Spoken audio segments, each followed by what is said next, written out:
Faridpur polytechnic institute virtual ক্যাম্পাসের পক্ষ থেকে আমি সমীর হালদার তৃতীয় পর্বের সকল ছাত্রছাত্রীদেরকে আন্তরিক শুভেচ্ছা অভিনন্দন জানাচ্ছি। প্রিয় শিক্ষার্থী বন্ধুরা, আশা করি তোমরা সকলে ভালো আছো। আজ আমরা আলোচনা করব ম্যাথমেটিক্স 3 সাবজেক্টের 13 অধ্যায়ের ভেক্টরের ডট গুণ ও ক্রস গুণ নিয়ে। প্রিয় শিক্ষার্থী বন্ধুরা, ভেক্টরের ইতিপূর্বে যতগুলো ক্লাস আমি নিয়েছি আশা করি তোমরা সেই ক্লাসগুলো দেখেছো এবং বুঝতে পেরেছো। প্রিয় শিক্ষার্থী বন্ধুরা, আজকের ক্লাসে আমরা ভেক্টরের ডট গুণ এবং ক্রস গুণ অধ্যায়ের কিছু প্রশ্ন অর্থাৎ কিছু সমস্যা সমাধান করব। প্রথম সমস্যাটি দেখি। প্রথম সমস্যাটি হলো এ এর কোন মানের জন্য একটি ভেক্টর দেওয়া আছে ai plus 3aj plus 2k, আরেকটি ভেক্টর দেওয়া আছে ai plus j plus k। এই ভেক্টর দ্বয় পরস্পর লম্ব হবে, অর্থাৎ a এবং b দুটি ভেক্টর দেওয়া আছে, এই দুটি ভেক্টর পরস্পর লম্ব হবে a এর কোন মানের জন্য। একটু অজানা রাশি ছোট হাতের a আছে, এই ছোট হাতের a এর কোন মানের জন্য এই যে দুটি ভেক্টর দেওয়া আছে সেই দুটি ভেক্টর পরস্পর লম্ব হবে।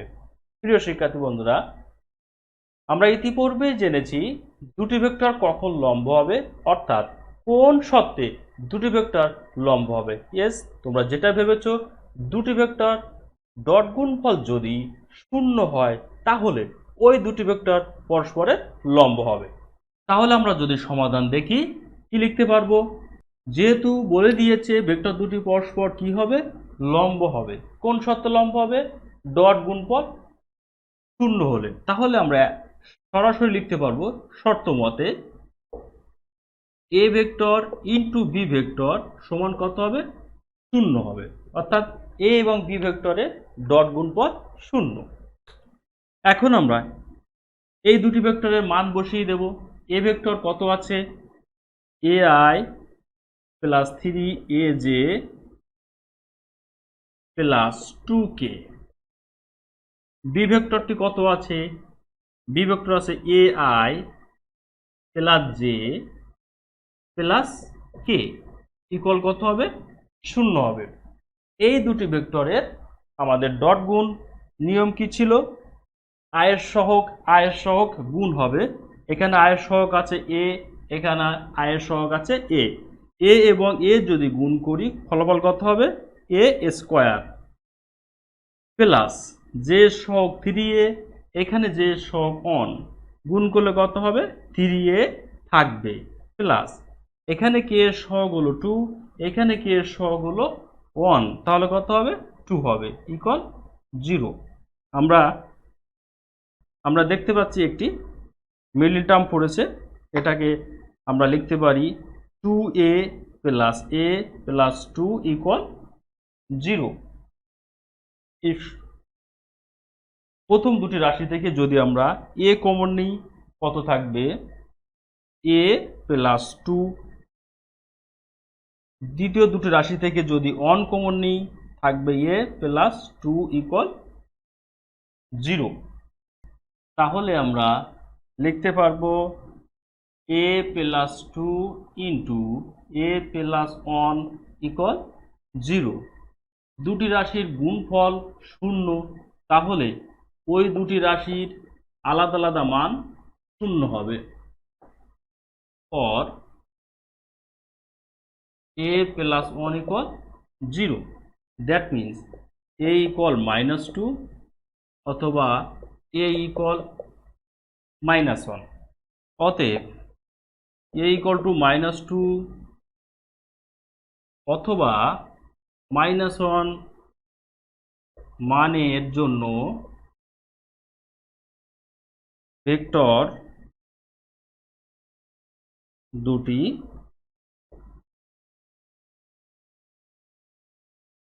পরস্পর লম্ব হবে। আমাদের a এর মান বের করার কথা ছিল, আমরা a এর মান বের করতে পেরেছি, অর্থাৎ a এর মান -2 অথবা -1 এর জন্য যে দুটি ভেক্টর দেওয়া ছিল সেই দুটি ভেক্টর পরস্পর কি হবে, লম্ব হবে। আমরা প্রথম সমস্যাটি সমাধান করলাম। এখন আমরা পরবর্তী আরো একটি সমস্যায় যাব। পরবর্তী সমস্যাটি হলো একটি ত্রিভুজের 3টি বাহু দেওয়া আছে ভেক্টর রূপে, a বি এবং সি তিনটি ভেক্টর আছে।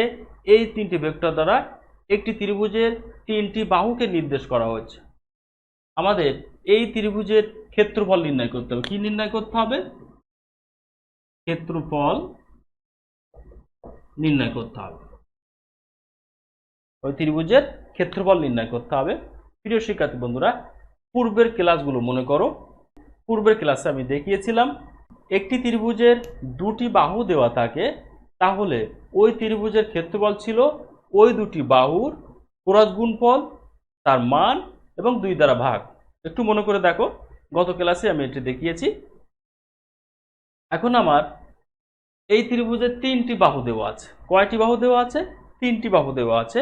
আমার ক্ষেত্রফল নির্ণয় করার জন্য কয়টি বাহু প্রয়োজন হবে? ক্ষেত্রফল নির্ণয় করার জন্য 2টি বাহু প্রয়োজন হবে। তিনটি বাহু দেওয়া আছে। এই তিনটি বাহু যে কোনো দুটিকে নিয়ে আমরা যদি সমাধান করি তাহলে ওই ত্রিভুজের ক্ষেত্রফল পাব। আমরা যদি একটা ত্রিভুজ আঁকি, ডিইএফ। ডিইএফ একটি ত্রিভুজ আঁকলাম। মনে করলাম ডি বাহু দ্বারা এ ভেক্টর বুঝিয়েছি, ইএফ দ্বারা বি ভেক্টর এবং ডিএফ দ্বারা সি ভেক্টর। অর্থাৎ যে তিনটি ভেক্টর দেওয়া আছে এই তিনটি ভেক্টর একটি ত্রিভুজের তিনটি বাহু। ওই তিনটি ভেক্টর দ্বারা একটি ত্রিভুজের অর্থাৎ ডিইএফ ত্রিভুজের তিনটি বাহুকে নির্দেশ করা গেছে বা নির্দেশ করেছে। এখন এই ত্রিভুজের ক্ষেত্রফল বের করতে হবে। ক্ষেত্রফল বের করার সূত্র হলো যে কোনো দুটি বাহুর গুণফল, ক্রস গুণফল। সলিউশন, সমাধান। ত্রিভুজের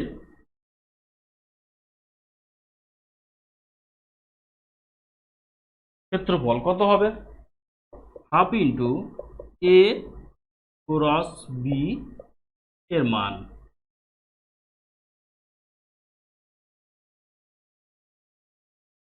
যদি কেউ হাফ ইন্টু এ ক্রস বি না করে এ আর বি বাহু নিয়েছি, তুমি বললে না আমি স্যার এ বি নেবো না, আমি বি সি বাহু নেবো, তাহলে লেখো half into B cross C.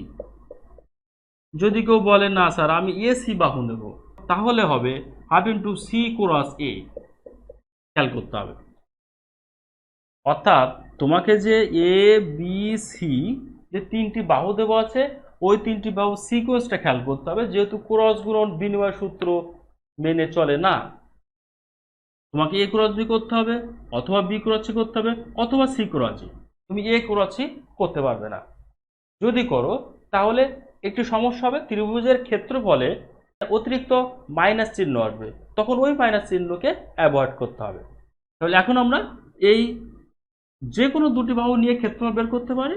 সুতরাং আমি কেন এ আর বি নিলাম এটার কোনো কোশ্চেনই হবে না। তুমি যে কোনো দুটি বাহুকে নিয়ে ত্রিভুজের ক্ষেত্রফল নির্ণয় করতে পারো। এখন কি করব? এ আর বি বাহুর ক্রস গুণফল নির্ণয় করব। এ ক্রস বি সমান নির্ণায়ক কেমন হবে? আই জে কে থাকবে। যেহেতু এ ভেক্টর প্রথমে আছে তাহলে এ ভেক্টরের সহগগুলো পড়বে -2, 3, -4। বি ভেক্টরের আয়ের সহগ আছে -1, -2, 2। এটি হলো এ ক্রস বি।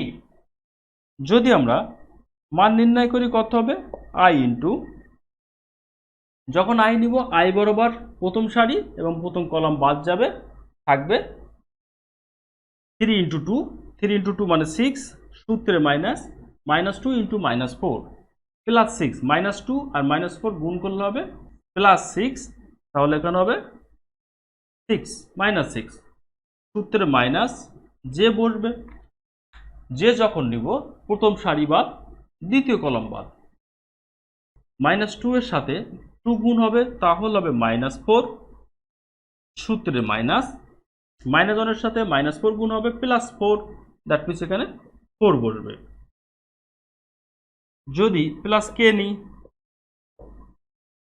খেয়াল রাখতে হবে আই এর সামনের চিহ্ন প্লাস, জে এর সামনের চিহ্ন মাইনাস, আবার কে এর সামনের চিহ্ন প্লাস। তাহলে কে যখন নিব প্রথম সারি বাদ তৃতীয় কলাম বাদ, তাহলে কত হবে? -2 গুণ করলে হবে +4, সূত্রে মাইনাস, -1 আর 3 গুণ করলে হবে -3, যেহেতু এখানে অতিরিক্ত একটি মাইনাস আছে তাহলে বলবে +3। কত হবে তাহলে? এটা হয়ে যাচ্ছে 0, আই 0 হয়ে যাচ্ছে, মাইনাস এখানে -8 তাহলে +8 জে, এখানে হচ্ছে +7 কে। তাহলে আমরা এ ক্রস বি সমান কত পেলাম? 8J + 7K। আয়ের সহগ যেহেতু 0 হয়ে গেছে, কাজেই এখন আমরা এ ক্রস বি এর মান নির্ণয় করব। কত হবে? √8 এর স্কোয়ার প্লাস 7 এর স্কোয়ার, দ্যাট মিনস √64 প্লাস 49। কত হচ্ছে তাহলে? এ ক্রস বি এর মান দাঁড়াচ্ছে এটি। অতএব ত্রিভুজের ক্ষেত্রফল কত হবে? হাফ ইন্টু এ ক্রস বি এর মান, এত বর্গ একক।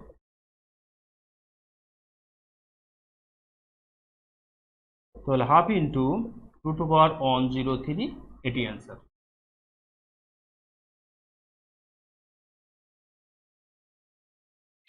আমরা ত্রিভুজের ক্ষেত্রফল নির্ণয় করতে পারলাম।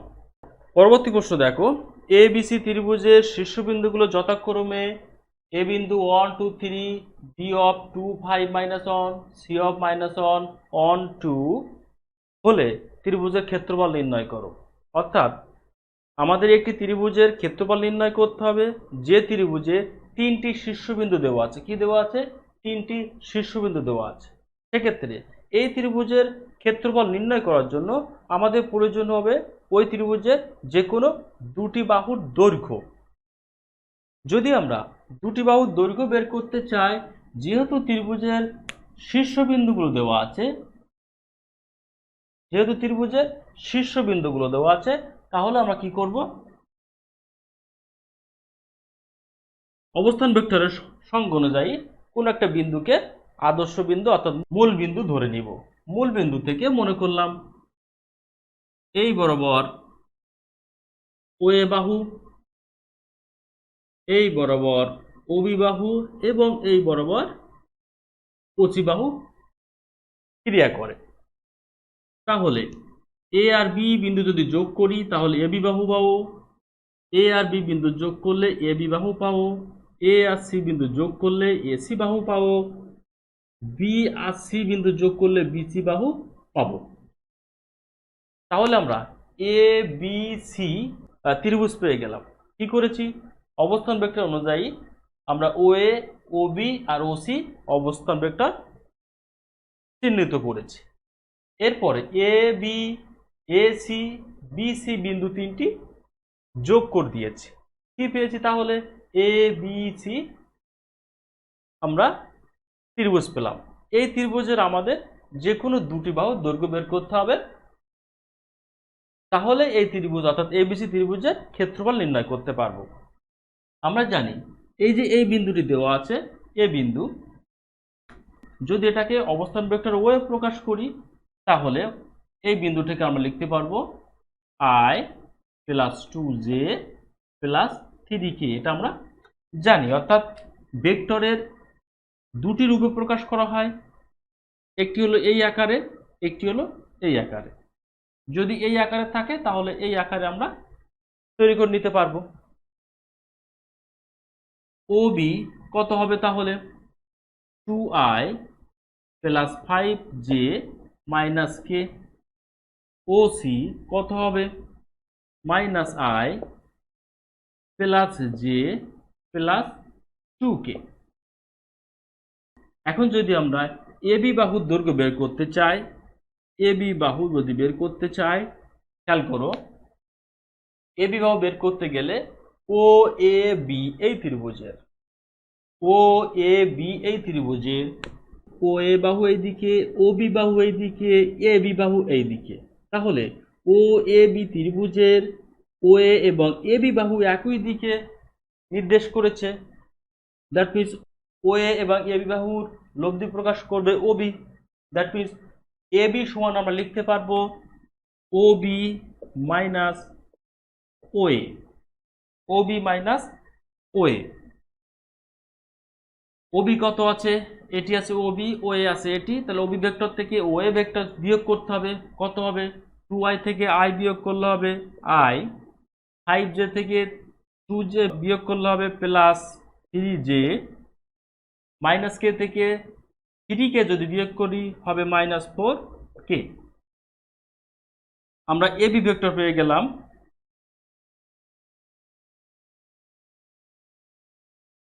এখন আমাদের আরো একটি ভেক্টর, মনে করো আমাদের বিসি বাহু দরকার, বিসি নির্ণয় করব। তাহলে ও বিসি এই ত্রিভুজের ওবি এবং বিসি একই দিকে নির্দেশ করছে। দ্যাট মিনস ওসি হবে ওদের লব্ধি, ওসি হবে এই দুটি বাহুর লব্ধি। সুতরাং বিসি সমান লিখতে পারবো ওসি মাইনাস ওবি। তাহলে ওসি থেকে ওবি বিয়োগ করব, ওসি থেকে ওবি বিয়োগ করলে মাইনাস আই থেকে 2i বিয়োগ করলে হবে মাইনাস 3i, জে থেকে 5j বিয়োগ করলে হবে মাইনাস 4j, 2k থেকে মাইনাস কে বিয়োগ করলে হবে প্লাস 3k। তাহলে আমরা বিসি ভেক্টরও পেয়ে গেলাম, অর্থাৎ এ বিসি ত্রিভুজের এবি এবং বিসি দুটি বাহু পেয়ে গেছি। সুতরাং ত্রিভুজের ক্ষেত্রফল নির্ণয় করার জন্য আমার দুটি বাহু প্রয়োজন ছিল, সেই দুটি বাহু পেয়ে গেছি। এখন কি করব? এখন নির্ণয় করব AB cross BC. AB cross BC আমরা নির্ণয় করব। এবি ক্রস বিসি কত হবে? I J K. তাহলে এবি ভেক্টর প্রথমে আছে, আই এর সহগ আছে 1, জে এর সহগ আছে 3, কে এর সহগ আছে -4। বিসি ভেক্টর আই এর সহগ কত আছে? -3, জে এর সহগ আছে -4, কে এর সহগ আছে +3। এখন এটি নির্ণায়কের মান বের করতে হবে। পরবর্তী লাইন কত হবে? আই ইন্টু, যখন আই নিব প্রথম সারি প্রথম কলাম বাদ, তাহলে এই 3 সাথে 3 গুণ কত হবে? 9, সূত্রের মাইনাস, -4 তাহলে +16 মাইনাস জে যখন নিব প্রথম সারি এবং দ্বিতীয় কলাম বাদ, থাকবে হলো 1 ইন্টু 3, দ্যাট মিনস 3, সূত্রের মাইনাস, -3 -4 -12, দ্যাট মিনস হবে এখানে -3 -4 +12, এখানে হবে -12 প্লাস কে ইন্টু কত হবে? 1 ইন্টু -4, দ্যাট মিনস হবে -4, সূত্রের মাইনাস, -3 +3 -9, এখানে তাহলে হবে +9। এখানে কত হবে তাহলে? -7i, এখানে হবে +9j +5k।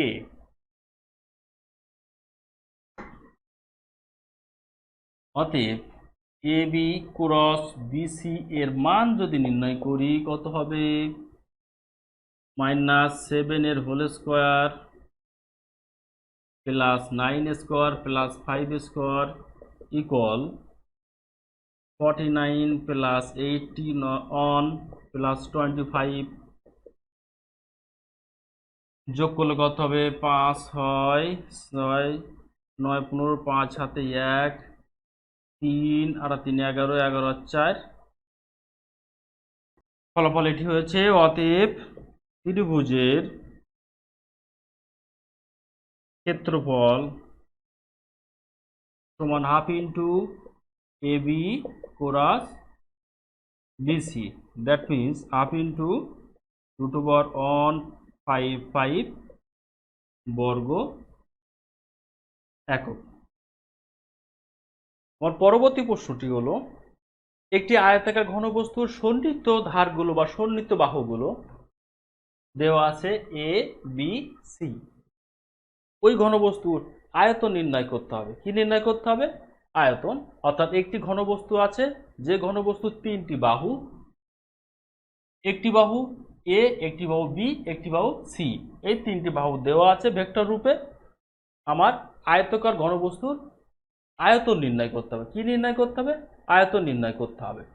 কোনো একটা আয়তকার ঘনবস্তুর যদি তিনটি বাহু দেওয়া থাকে এ বি সি, তাহলে ওই ঘনবস্তুর আয়তন হবে, আয়তন সমান হবে A dot B cross C, A dot B cross C, অথবা B dot C cross A, অথবা C dot A cross B. খেয়াল করো, তিনটি বাহু দেওয়া থাকবে এবং আয়তন নির্ণয় করতে বলা হবে। তাহলে আমাদের এই সূত্রের যে কোনো একটি অ্যাপ্লাই করতে পারবো, A dot B cross C, অথবা B dot C cross A, অথবা C dot A cross B. যে কোনো একটি, তিনটির যে কোনো একটি সূত্র ইউজ করে আমরা ওই ঘনবস্তুর আয়তন নির্ণয় করতে পারবো। আমরা এখানে এই সূত্রটি ইউজ করব, বাকি দুটি আমি মুছে ফেলছি। এত ঘন একক, যেহেতু আয়তন, আয়তন একক হলো ঘন। আমাকে A dot B cross C করতে হবে। দেখো বি ক্রস সি ব্র্যাকেটের মধ্যে আছে, সুতরাং বি ক্রস সি আমাদের আগে নির্ণয় করতে হবে। বি ক্রস সি অর্থাৎ নির্ণায়কের সাহায্যে বের করতে হবে। বি ভেক্টর কত আছে? 2 -1 1। সি ভেক্টর কত আছে? 1 3 -2। মান বের করলে কত হবে? -1 -2, তাহলে হবে 2 সূত্রে -3 j, তাহলে 2 -2 -4 সূত্রে -1 1 1 প্লাস k 2 3 6 সূত্রে -1 -1 প্লাস 1। দ্যাট মিনস হবে -i plus 5j plus 7k। আমরা বি ক্রস সি পেয়ে গেছি। আমাদের নির্ণয় করতে হবে A dot B cross C. A dot B cross C যদি বের করতে চাই, এখন A dot B cross C, A vector আছে কত? আছে 3i plus J -2k dot B cross C vector কত পেয়েছি? -i plus 5j plus 7k। যেহেতু ডট গুণন, তাহলে অনুরূপ সহগের সাথে গুণ হবে 3 -1 -3 প্লাস যে, এখানে সহগ আছে 1, এখানে আছে 5, তাহলে কত হবে? 1 × 5, দ্যাট মিনস 5। এখানে হবে -2 plus 7, that means -14 equal -17 plus 5, that means -12। দেখো এখানে আয়তন ঋণাত্মক এসেছে। যদি আয়তন ঋণাত্মক হয়, কি সম্ভব হবে ব্যাপারটা? না। দৈর্ঘ্য, প্রস্থ, উচ্চতা, ক্ষেত্রফল, আয়তন কোনো সময় ঋণাত্মক হতে পারে না। সুতরাং তুমি লিখে দেবে 12, পজিটিভ করে ফেলবে। ঠিক আছে, -12 আসলে সরাসরি 12 লিখে দেবে, নো প্রবলেম। ক্লিয়ার? তাহলে আমাদের যে তিনটি ভেক্টর দেওয়া ছিল, সেই তিনটি ভেক্টর দ্বারা যে ঘনবস্তু তৈরি হয়েছে, সেই ঘনবস্তুর আয়তন কত হয়েছে? 12 ঘন একক বা 12 ঘন একক। ক্লিয়ার? আমার পরবর্তী প্রশ্ন যদি যাই, পরবর্তী প্রশ্ন, আমাদের তিনটি ভেক্টর দেওয়া আছে, প্রথম ভেক্টর, দ্বিতীয় ভেক্টর এবং তৃতীয় ভেক্টর। এই তিনটি ভেক্টর আমাদের দেওয়া আছে। আমাদের নির্ণয় করতে হবে এই তিনটি ভেক্টর যদি সমতলীয় হয়, তাহলে এখানে অজানা রাশি m আছে, সেই m এর মান নির্ণয় করতে হবে। প্রশ্নটি কি? এই তিনটি ভেক্টর দেওয়া আছে, এই তিনটি ভেক্টর যদি সমতলীয় হয় তাহলে এম এর মান নির্ণয় করতে হবে। সমাধান: তিনটি ভেক্টর যদি সমতলীয় হয় অর্থাৎ একই সমতলের উপর অবস্থান করে তাহলে ওই তিনটি ভেক্টরের আই জে কে এর সহগগুলো নিয়ে যে নির্ণায়ক হবে সেই নির্ণায়কের মান শূন্য হবে। অর্থাৎ সমতলীয় হলে নির্ণায়ক হবে, প্রথম ভেক্টর কত আছে 2i - j প্লাস কে, তাহলে আই জে কে সহগ হলো 2 - 1 কে। দ্বিতীয় ভেক্টর সহগ আছে 1 2 -3, তৃতীয় ভেক্টর সহগ আছে 4 - 1 m, কে এর সহগ আছে m। এইটি সমান কত হবে? শূন্য হতে হবে। যদি সমতলীয় হয় তাহলে ওই ভেক্টর তিনটি দ্বারা গঠিত নির্ণায়কের মান কত হবে? শূন্য হবে। তাহলে আমরা 2 ইন্টু লিখতে পারবো 2 বরাবর প্রথম সারি বা প্রথম কলাম বাদ, প্রথম সারি প্রথম কলাম বাদ, তাহলে কত হবে 2 এর সাথে m এর গুণ 2m minus -1 -3 plus 3, that means এখানে -3 হবে। সূত্রে মাইনাস, এখানে -1 আছে, তাহলে -1 নিলে প্রথম সারি দ্বিতীয় কলাম বাদ, 1 এর সাথে m এর গুণ, তাহলে 1 ইন্টু m মাইনাস 4 ইন্টু -3, তার মানে হলো -12, যেহেতু মাইনাস আছে তাহলে হবে +12 প্লাস 1, এই 1 ইন্টু 1 বরাবর সারি এবং কলাম বাদ, কত হবে 1 ইন্টু -1 সূত্রে মাইনাস 4 ইন্টু 2 8, এর সমান কত? 0। দ্যাট মিনস এখানে কত হবে 4m - 6, এখানে মাইনাস আর -1 +1 হয়ে যাচ্ছে, গুণ করে দিলে কত হবে +m +12, এখানে -1 -8 -9 গুণ হবে +1, দ্যাট মিনস -9 = 0। 5m -15 + 12 কত হবে? তাহলে -3 = 0। দ্যাট মিনস 5m ইকুয়াল হবে 3 ইকুয়াল m সমান কত হবে 3/5, এটি অ্যান্সার। প্রিয় শিক্ষার্থী বন্ধুরা, আশা করি তোমরা বুঝতে পেরেছো। প্রিয় শিক্ষার্থী বন্ধুরা, তোমাদের যদি কোথাও কোনো সমস্যা হয়, অর্থাৎ ম্যাথমেটিক্স 3 সাবজেক্টের কোথাও কোনো সমস্যা হয়, কোনো অঙ্কের সমস্যা হয়, বুঝতে সমস্যা হয়, ইনবক্সে আমাকে জানাবে। পরবর্তী ক্লাসে আমি সেই সমস্যা সমাধান করব। আজকের ক্লাস এই পর্যন্তই। পরবর্তী ক্লাস দেখার অপেক্ষায়। তোমরা ভালো থাকো, সুস্থ থাকো। ধন্যবাদ সকলকে।